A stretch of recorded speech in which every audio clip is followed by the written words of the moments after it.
5000 ஏக்கரிலே 5369 ஏக்கரிலே airport கட்டுவதல்ல வளர்ச்சி, ஏர்பூட்டி உழுவதுதான் வளர்ச்சி. பசி இல்லாத நாடு.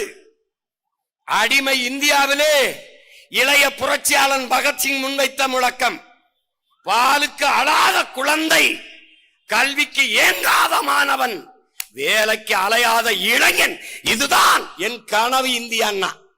அடிமை இந்தியாவிலே அவன் முன்வைத்த முழக்கம் இன்று வரை தேவைப்படுகிறது என்றால், விடுதலை பெற்று 79 ஆண்டுகளிலே நடந்தது என்ன? இந்த ஆட்சியாளர்கள் சாதித்தது என்ன? என்ன